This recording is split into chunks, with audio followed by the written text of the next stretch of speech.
नमस्कार, मी जोशना. माझ्या चॅनलमध्ये तुमचं खूप खूप स्वागत आहे.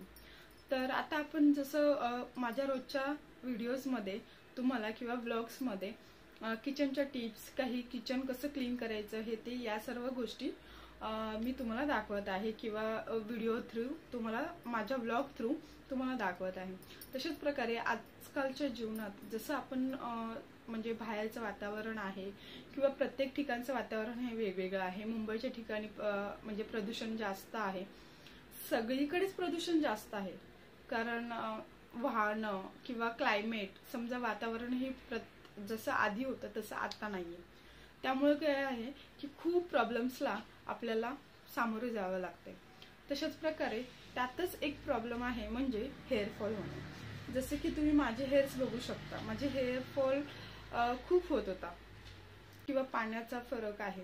हेअरफॉल ही प्रत्येक ठिकाणी वेगवेगळा आहे कोणाच, आणि प्रत्येकाच्या बॉडीनुसार सुद्धा हेअरफॉल आहे किंवा प्रत्येकाच्या बॉडीमध्ये काय प्रोटीन्स आहेत, कोणाच्यात कमी आहेत, कोणाच्यात जास्त आहेत, त्याच्या हिशोबाने सुद्धा हेअरफॉल हा होत असतो.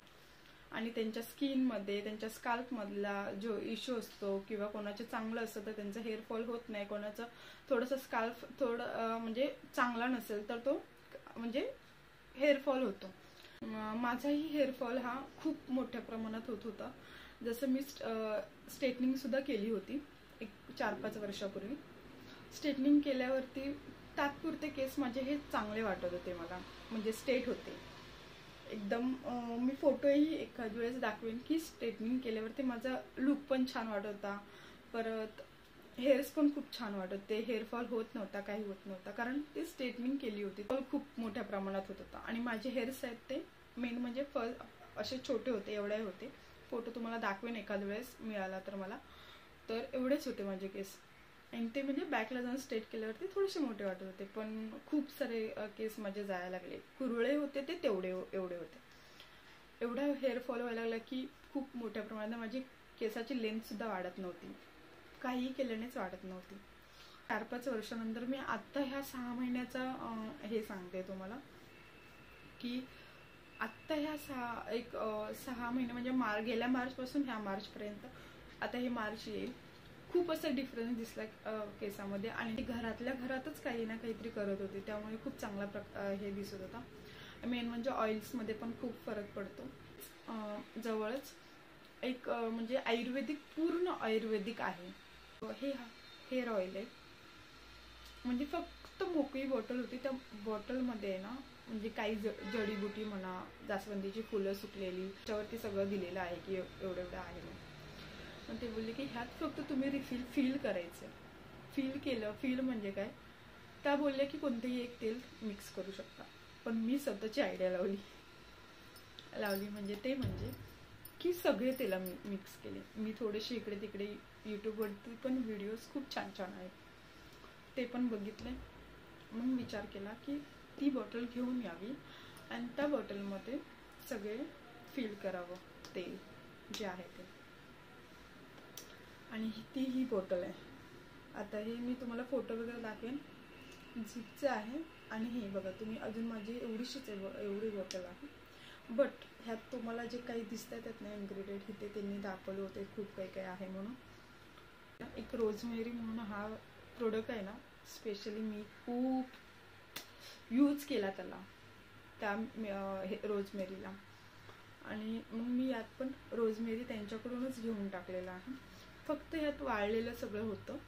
मी त्यात ना नंतर खूप सारे ऑइल मिक्स केले की त्या ऑइलचा प्रभाव हा जास्त म्हणजे चांगला आहे म्हणून.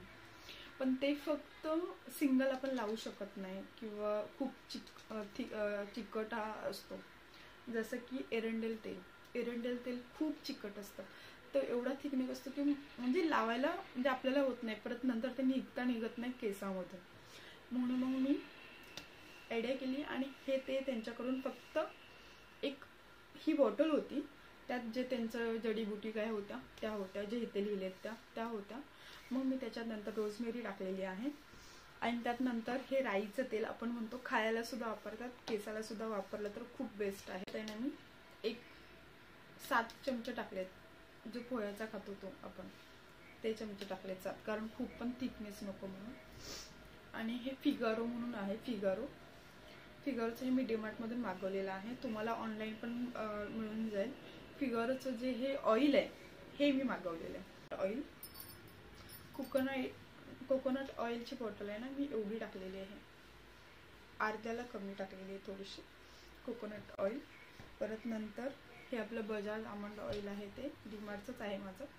ते आहे ना, मी थोडंसं म्हणजे पावभाग टाकलेला आहे त्या बॉटलचा पावभाग. फिगारो पण ह्यात तसंच टाकलेलं आहे, याचा पावभाग टाकलेला आहे. ग्लिसरीन कशामुळे टाकायचं का, तर हेअरला ग्लिसरीन जसं फेसला चमक येते म्हणतात, तसंच केसांना पण चांगले शाईन येण्यासाठी हे मी टाकलेलं आहे ग्लिसरीन. आणि नंतर यात राहिले एरंडेल तेल. एरंडेलचा तेलाचा मी फोटो लावेन, किंवा म्हणजे एरंडेल तेल तर प्रत्येकाला माहीत, मग तेही यात टाकलेलं आहे. हे सगळे तेल मी मिक्स केलेत, हे फिल केलेलं आहे मी. मेन म्हणजे हे पूर्ण भरलेलं आहे. हे पूर्ण भरून 15 दिवसापेक्षा जास्त ठेवलेलं आहे मी, आणि नंतर यूज करत होती.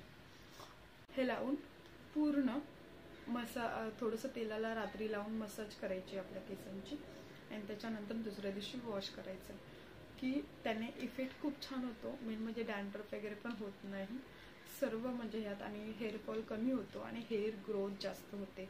कारण ह्यात काय माहिती का, रोजमेरी आहे. रोजमेरी विषयी तर काय मी सांगू, रोजमेरी हे स्वतःच की हेअर खूप वाढवतं. मला जर पाहिजे असेल ना तर मला नक्की कमेंट करून सांगा, मी तुम्हाला त्यांचा नंबर देईन. आणि ते तुम्हाला काही आता चार्जेस असतील, आय डोंट नो काही चार्जेस आहेत याचे, ते माहीत नाही मला, पण आता कुरिअरचे वगैरे चार्जेस घेणार आहेत. तसं तुम्हाला नक्की मी नंबर देईन त्यांचा. ओके, व्लॉग लास्टपर्यंत बघितल्याबद्दल तुमचे खूप खूप धन्यवाद. आणि असंच मला सपोर्ट करत राहा, आणि माझ्या चॅनलला लाईक, शेअर, सबस्क्राईब करायला विसरू नका.